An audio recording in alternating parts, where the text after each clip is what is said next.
मैं हूं आपकी दोस्त वर्षा। आशा करती हूं आप सभी बहुत अच्छे से होंगे। एक बार आपका फिर से स्वागत करती हूं प्रेमचंद सेगमेंट में। अगर आप हमारे चैनल पर नए हैं तो हमारे चैनल को सब्सक्राइब करना, हमारी वीडियोस को लाइक करना और अपने दोस्तों के साथ शेयर करना बिल्कुल ना भूलें। आज हम जिस कहानी का पाठ करेंगे उसका नाम है नैराश्य। तो चलिए बिना किसी देरी के बढ़ते हैं अपनी कहानी की ओर। बाज आदमी अपनी स्त्री से इसलिए नाराज रहते हैं कि उसके लड़कियां ही क्यों होती हैं, लड़के क्यों नहीं होते। जानते हैं कि इसमें स्त्री का दोष नहीं है, या है तो उतना ही जितना मेरा। फिर भी जब देखिए स्त्री से रूठे रहते हैं, उसे अभागिनी कहते हैं और सदैव उसका दिल दुखाया करते हैं। निरुपमा उन्हीं अभागिनी स्त्रियों में से थी और घमंडीलाल त्रिपाठी उन्हीं अत्याचारी पुरुषों में। निरुपमा को 3 बेटियां लगातार हुई और वह सारे घर की निगाहों से गिर गई थी। सास ससुर की अप्रसन्नता की तो उसे विशेष चिंता न थी। वे पुराने जमाने के लोग थे, जब लड़कियां गर्दन का बोझ और पूर्व जन्मों का पाप समझी जाती थी। हाँ, उसे दुख अपने पतिदेव की अप्रसन्नता का था, जो पढ़े लिखे आदमी होकर भी उसे जलीकटी सुनाते रहते थे। प्यार करना तो दूर रहा, निरुपमा से सीधे मुंह बात तक न करते थे। कई कई दिनों तक घर में ही ना आते थे, और आते भी थे तो कुछ इस तरह की खिंचे तने हुए रहते थे कि निरुपमा थर थर कांपती रहती थी कि कहीं गरज ना उठे। घर में धन का अभाव न था, पर निरुपमा को कभी यह साहस न होता था कि किसी सामान्य वस्तु की इच्छा भी प्रकट कर सके। वह समझती थी, मैं यथार्थ में अभागिन हूं, नहीं तो क्या भगवान मेरी कोख में लड़कियां ही रचते। पति की मृदु मुस्कान के लिए, एक मीठी बात के लिए उसका हृदय तड़प कर रह जाता था। यहाँ तक कि वह अपनी लड़कियों को प्यार करते सकुचाती थी कि लोग कहेंगे पीतल की नथ पर इतना गुमान करती है। जब त्रिपाठी जी के घर में आने का समय होता तो किसी न किसी बहाने से वह लड़कियों को उनकी आंखों से दूर कर देती थी। सबसे बड़ी विपत्ति यह थी कि त्रिपाठी जी ने धमकी दे दी थी कि अब की बार कन्या हुई तो घर छोड़कर चला जाऊंगा, इस नरक में क्षण भर भी न ठहरूंगा। निरुपमा को वह चिंता और भी खाई जाती थी। वह मंगल का व्रत रखती थी, रविवार, निर्जला एकादशी और न जाने कितने व्रत करती थी। स्नान पूजा तो नित्य का नियम था, पर किसी अनुष्ठान से मनोकामना पूरी नहीं होती थी। नित्य अवहेलना, तिरस्कार, उपेक्षा, अपमान सहते सहते उसका चित्त संसार से विरक्त हो जाता था। जहां कान एक मीठी बात के लिए, आंखें एक प्रेम दृष्टि के लिए, हृदय एक आलिंगन के लिए तरसकर रह जाए, घर में अपनी कोई बात न पूछे, वहां जीवन से क्यों न अरुचि हो जाए। एक दिन घोर निराशा की दशा में उसने अपनी बड़ी भावज को एक पत्र लिखा। एक एक अक्षर से असहनीय वेदना टपक रही थी। भावज ने उत्तर दिया, तुम्हारे भैया जल्द तुम्हें विदा कराने जाएंगे। यहाँ आजकल एक सच्चे महात्मा आए हुए हैं, जिनका आशीर्वाद कभी निष्फल नहीं जाता। यहाँ कई संतानहीन स्त्रियां उनके आशीर्वाद से पुत्रवती हो गईं। पूर्ण आशा है कि तुम्हें भी उनका आशीर्वाद कल्याणकारी होगा। निरुपमा ने यह पत्र पति को दिखाया। त्रिपाठी जी उदासीन भाव से बोले, सृष्टि रचना महात्माओं के हाथ का काम नहीं, ईश्वर का काम है। निरुपमा, हाँ, लेकिन महात्माओं में भी तो कुछ सिद्धि होती है। घमंडीलाल, हाँ होती है, पर ऐसे महात्माओं के दर्शन दुर्लभ है। निरुपमा, मैं तो इस महात्मा के दर्शन करूंगी। घमंडीलाल, चली जाना। निरुपमा, जब बांझनों के लड़के हुए तो क्या मैं उनसे भी गई गुजरी हूं। घमंडीलाल, कह तो दिया भाई, चली जाना, यह करके भी देख लो। मुझे तो ऐसा मालूम होता है कि पुत्र का मुख देखना हमारे भाग्य में ही नहीं है। कई दिन बाद निरुपमा अपने भाई के साथ मैके गई। तीनों पुत्रियां भी साथ थीं। भाभी ने उन्हें प्रेम से गले लगाकर कहा, तुम्हारे घर के आदमी बड़े निर्दयी हैं। ऐसी गुलाब के फूल सी लड़कियां पाकर भी तकदीर को रोते हैं। ये तुम्हें भारी हो तो मुझे दे दो। जब ननद और भावज भोजन करके लेटी तो निरुपमा ने पूछा, वह महात्मा कहाँ रहते हैं। भावज, ऐसी जल्दी क्या है, बता दूंगी। निरुपमा, है नजदीक ही ना। भावज, बहुत नजदीक, जब कहोगी उन्हें बुला दूंगी। निरुपमा, तो तुम लोगों पर बहुत प्रसन्न है क्या। भावज, दोनों वक्त यही भोजन करते हैं, यहीं रहते हैं। निरुपमा, जब घर में ही वैद्य है तो मरिए क्यों, आज मुझे उनके दर्शन करा देना। भावज, भेंट क्या दोगी। निरुपमा, मैं किस लायक हूँ। भावज, अपनी सबसे छोटी लड़की दे देना। निरुपमा, चलो, गाली देती हो। भावज, अच्छा यह न सही, एक बार उन्हें प्रेमालिंगन करने देना। निरुपमा, भाभी मुझसे ऐसी हंसी करोगी तो मैं चली जाऊंगी। भावज, वह महात्मा बड़े रसिया हैं। निरुपमा, तो चूल्हे में जाएं, कोई दुष्ट होगा। भावज, उनका आशीर्वाद तो इसी शर्त पर मिलेगा, वह और कोई भेंट स्वीकार ही नहीं करते। निरुपमा, तुम तो यूं बातें कर रही हो मानो उनकी प्रतिनिधि हो। भावज, हाँ, वह यह सब विषय मेरे ही द्वारा तय किया करते हैं। मैं भेंट लेती हूँ, मैं ही आशीर्वाद देती हूँ, मैं ही उनके हितार्थ भोजन कर लेती हूँ। निरुपमा, तो यह कहो कि तुमने मुझे बुलाने के लिए यह हिल्ला निकाला है। भावज, नहीं, उनके साथ ही तुम्हें कुछ ऐसे गुण बता दूंगी जिससे तुम अपने घर आराम से रहो। इसके बाद दोनों सखियों में कानाफूसी होने लगी। जब भावज चुप हुई तो निरुपमा बोली, और जो फिर कहीं कन्या हुई तो? भावज, तो क्या, कुछ दिन तो शांति और सुख से जीवन कटेगा, यह दिन तो कोई लौटा न देगा। पुत्र हुआ तो क्या ही कहना, पुत्री हुई तो फिर कोई नई युक्ति निकाली जाएगी। तुम्हारे घर के जैसे अक्ल के दुश्मनों के साथ ऐसी ही चालें चलने में गुजारा है।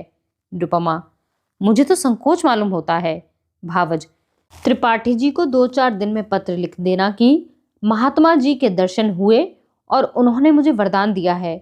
ईश्वर ने चाहा तो उसी दिन से तुम्हारी मान प्रतिष्ठा होने लगेगी। घमंडी दौड़े हुए आएंगे और तुम्हारे ऊपर प्राण न्यौछावर करेंगे। कम से कम साल भर तो चैन की बंसी बजाना, इसके बाद देखी जाएगी। निरुपमा, पति से कपट करूं तो पाप न लगेगा। भावज, ऐसे स्वार्थियों से कपट करना पुण्य है। 3-4 महीने के बाद निरुपमा अपने घर आई। घमंडीलाल उसे विदा कराने गए थे। सलहज ने महात्मा जी का रंग और भी चोखा कर दिया। बोली, ऐसा तो किसी को देखा नहीं कि इन महात्मा जी ने वरदान दिया हो और वह पूरा ना हो गया हो। हाँ, जिसका भाग्य ही फूट जाए उसे क्या कोई कर सकता है। घमंडीलाल प्रत्यक्ष तो वरदान और आशीर्वाद की उपेक्षा ही करते रहे। इन बातों पर विश्वास करना आजकल संकोचजनक मालूम होता है, पर उनके दिल पर असर जरूर हुआ। निरुपमा की खातिरदारियां होनी शुरू हुई। जब वह गर्भवती हुई तो सबके दिलों में नई नई आशाएं हिलोरे लेने लगी। सास जो उठते गाली और बैठते व्यंग्य से बातें करती थी, अब उसे पान की तरह फेरती। बेटी, तुम रहने दो, मैं ही रसोई बना लूंगी, तुम्हारा सिर दुखने लगेगा। कभी निरुपमा कलसे का पानी या कोई चारपाई उठाने लगती तो सास दौड़ती, बहू रहने दो, मैं आती हूँ, तुम कोई भारी चीज मत उठाया करो। लड़कियों की बात तो और होती है, उन पर किसी बात का कोई असर नहीं होता। लड़के तो गर्भ में ही मान करने लगते हैं। अब निरुपमा के लिए दूध का उठौना किया गया जिससे बालक पुष्ट और गोरा हो। घमंडीलाल वस्त्राभूषणों पर उतारू हो गए। हर महीने एक न एक नई चीज लाते। निरुपमा का जीवन इतना सुखमय कभी न था, उस समय भी नहीं जब नवेली वधू थी। महीने गुजरने लगे। निरुपमा को अनुभूत लक्षणों से विदित होने लगा कि यह कन्या ही है, पर वह इस भेद को गुप्त रखती थी। वह सोचती, सावन की धूप है, इसका क्या भरोसा, जितनी चीज धूप में सुखानी हो सुखा लो, फिर तो घटा छाएगी ही। बात बात पर बिगड़ती। वह कभी इतनी मानशीला न थी, पर घर में कोई चूं तक न करता कि कहीं बहू का दिल न दुखे, नहीं तो बालक को कष्ट होगा। कभी कभी निरुपमा केवल घर वालों को जलाने के लिए अनुष्ठान करती, उन्हें उसे जलाने में मजा आता था। वह सोचती, तुम स्वार्थियों को जितना जलाऊं उतना अच्छा। तुम मेरा आदर इसलिए करते हो ना कि मैं बच्चा जनूंगी तो तुम्हारे कुल का नाम चलाएगा। मैं कुछ नहीं हूं, बालक ही सब कुछ है। मेरा अपना कोई महत्व नहीं, जो कुछ है वह बालक के नाते। यह मेरे पति हैं। पहले इन्हें मुझसे कभी प्रेम था, तब इतने संसार लोलुप न हुए थे। अब इनका प्रेम केवल स्वार्थ का स्वांग है। मैं भी पशु हूं जिसे दूध के लिए चारा पानी दिया जाता है। खैर, यही सही, इस वक्त तो तुम मेरे काबू में हो। जितने गहने बन सके बनवा लूं, इन्हें तो छीन न लोगे। इस तरह आखिरकार 10 महीने पूरे हो गए। निरुपमा की दोनों नंदें ससुराल से बुलाई गईं। बच्चे के लिए पहले से ही सोने के गहने बनवा लिए गए। दूध के लिए एक सुंदर दुधारू गाय मोल ले ली गई। घमंडीलाल उसे हवा खिलाने के लिए एक छोटी सी सेज गाड़ी लाए। जिस दिन निरुपमा को प्रसव वेदना होने लगी, द्वार पर पंडित जी मुहूर्त देखने के लिए बुलाए गए। एक मीर शिकार बंदूक छोड़ने को बुलाया गया। गायें मंगल गान के लिए बटोर ली गईं। घर में तिल तिल पर खबर मंगाई जाती थी कि क्या हुआ। लेडी डॉक्टर भी बुलाई गई। बाजे वाले हुक्म के इंतजार में बैठे थे। पामार भी अपनी सारंगी लिए जच्चा मान करे नंदलाला सो की तान सुनाने को तैयार बैठा था। सारी तैयारियां, सारी आशाएं, सारा उत्साह, सारा समारोह एक ही शब्द पर अवलंबित था। ज्यों-ज्यों देर होती थी, लोगों में उत्सुकता बढ़ती जाती थी। घमंडीलाल अपने मनोभावों को छिपाने के लिए एक समाचार पत्र देख रहे थे, मानो उन्हें लड़का या लड़की दोनों ही बराबर है। मगर उनके बूढ़े पिताजी इतने सावधान न थे। उनकी बाँछें खिली जाती थी, हंस हंस कर सबसे बात कर रहे थे और पैसों की एक थैली को बार बार उछालते थे। मीर शिकार ने कहा, मालिक से अब की बार पगड़ी दुपट्टा लूंगा। पिताजी ने खिलकर कहा, अबे कितनी पगड़ियां लेगा? इतने वेभाव की दूंगा कि सर के बाल गंजे हो जाएंगे। पामर बोला, सरकार से अब की बार कुछ जीविका लूंगा। पिताजी खिलकर बोले, अबे कितनी खाएगा? खिला खिला कर पेट फाड़ दूंगा। सहसा मेहरी घर में से निकली, कुछ घबराई सी थी। वह अभी कुछ बोलने भी न पाई थी कि मीर शिकार ने बंदूक चला ही तो दी। बंदूक छूटनी थी कि रोशन चौकी की तान भी छिड़ गई।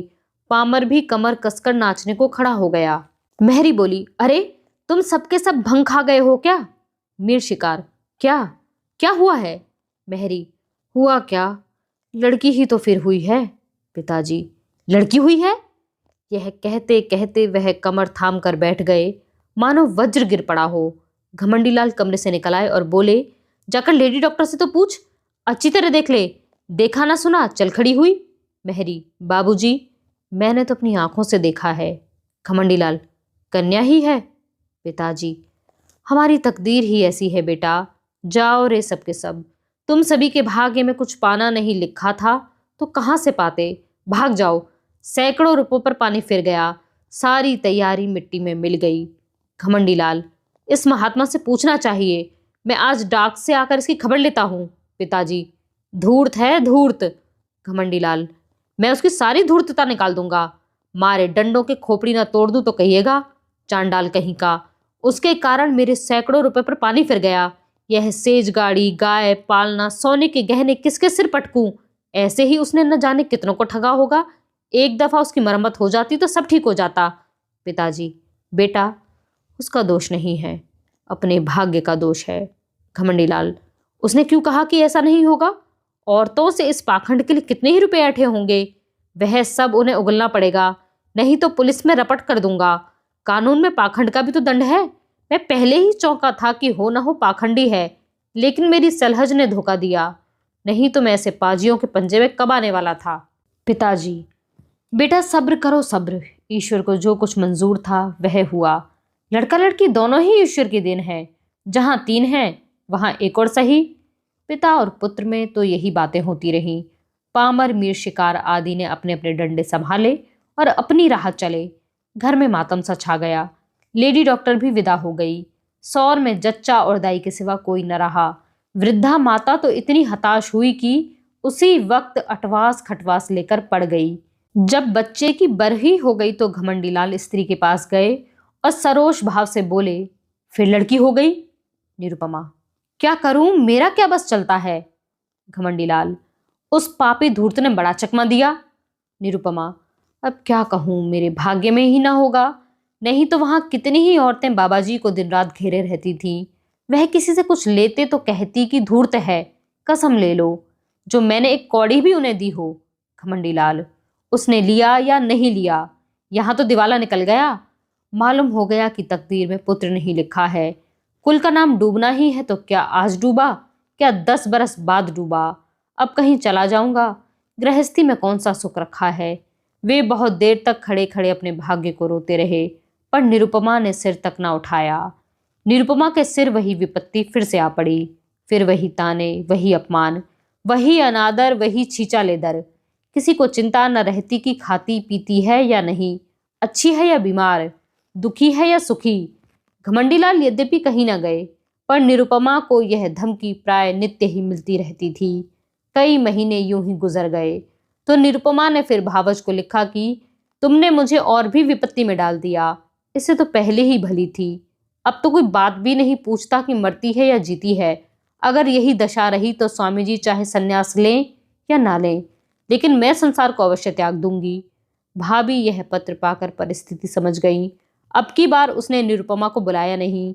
जानती थी कि लोग विदा ही न करेंगे, पति को लेकर स्वयं आ पहुंची। उसका नाम सुकेशी था। बड़ी मिलनसार, चतुर, विनोदशील स्त्री थी। आते ही आते निरुपमा की गोद में कन्या देखी तो बोले, अरे यह क्या? सास, भाग्य है और क्या है। सुकेशी, भाग्य कैसा? इसने महात्मा जी की बातें भुला दी होंगी। हो ही नहीं सकता कि वह मुंह से जो कुछ कह दें वह ना हो। क्यों जी, तुमने मंगल का व्रत रखा था? निरुपमा, बराबर, एक व्रत भी न छोड़ा था। सुकेशी, 5 ब्राह्मणों को मंगल के दिन भोज कराती रही? निरुपमा, यह तो उन्होंने नहीं कहा था। सुकेशी, मुझे खूब याद है, मेरे सामने उन्होंने बहुत जोर देकर कहा था कि तुमने सोचा होगा ब्राह्मणों को भोजन कराने से क्या होता है। यह न समझा कि कोई अनुष्ठान तब तक सफल नहीं होता जब तक विधिवत उसका पालन न किया जाए। सास, इसने कभी इसकी चर्चा नहीं की? नहीं तो 5 क्या 10 ब्राह्मणों को जमा देती। तुम्हारे धर्म से कुछ कमी नहीं है। सुकेशी, कुछ नहीं, भूल हो गई और क्या। रानी, बेटे का मुंह यूं ही देखना नसीब नहीं होता, बड़े बड़े जप तप करने पड़ते हैं। तुम मंगल के एक व्रत से ही घबरा गई। सास, अभागिनी है और क्या। घमंडी लाल, ऐसी कौन सी बड़ी बातें थी जो याद न रही? वह खुद हम लोगों को जलाना चाहती है। सास, वही तो कहूं कि महात्मा की बात कैसे निष्फल हुई। यहाँ 7 वर्षों तक तुलसी माई को दिया चढ़ाया, तब जाकर बच्चे का जन्म हुआ। घमंडी लाल, इन्होंने समझा था दाल भात का कौर है। सुकेशी, खैर, अब जो हुआ सो हुआ। कल मंगल है, फिर व्रत रखो और अब की बार 7 ब्राह्मणों को जिमाओ, देखें कैसे महात्मा जी की बात पूरी नहीं होती। घमंडी लाल, व्यर्थ है, इनके किए कुछ न होगा। सुकेशी, बाबूजी, आप विद्वान समझदार होकर इतना दिल छोटा करते हैं। अभी आपकी उम्र ही क्या है। कितने पुत्र लीजिएगा, ना को दम ना हो जाए तो कहिएगा। सास, बेटी दूध पूत से भी किसी का मन भरा है। सुकेशी, ईश्वर ने चाहा तो आप लोगों का मन भर जाएगा, मेरा तो भर गया। घमंडी लाल, सुनती हो महारानी, अब की बार कोई गोलमोल मत करना, अपनी भाभी से सब ब्यौरा अच्छी तरह पूछ लेना। सुकेशी, आप निश्चिंत रहें, मैं याद करा दूंगी। क्या भोजन करना होगा, कैसे रहना होगा, कैसे स्नान करना होगा, यह सब लिखा दूंगी। और अम्मा जी, आज से 8 मास बाद आपसे कोई भारी नाम लूंगी। सुकेशी 1 सप्ताह यहाँ रही और निरुपमा को खूब लिखा पढ़ाकर चली गई। निरुपमा का इकबाल फिर चमका। घमंडी लाल अब की बार इतने आश्वासित हुए कि भविष्य ने भूत को भुला दिया। निरुपमा फिर बांदी सिरानी हुई। सास फिर उसे पान की भांति फेरने लगी। लोग उसका मुंह जोहने लगे। दिन गुजरने लगे। निरुपमा कभी कहती, अम्मा जी, आज मैंने स्वप्न देखा कि एक वृद्धा स्त्री ने आकर मुझे पुकारा और एक नारियल देकर बोली, यह तुम्हें दिए जाती हूँ। कभी कहती, अम्मा जी, अब की बार न जाने क्यों मेरे दिल में बड़ी बड़ी उमंगें पैदा हो रही हैं। जी चाहता है खूब गाना सुनूं, नदी में खूब स्नान करूं, हरदम नशा सा छाया रहता है।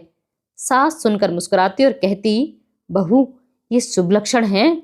निरुपमा चुपके चुपके माजून मंगाकर खाती और अपने असल नेत्रों से ताकती हुई घमंडी लाल से पूछती, मेरी आंखें लाल हैं क्या?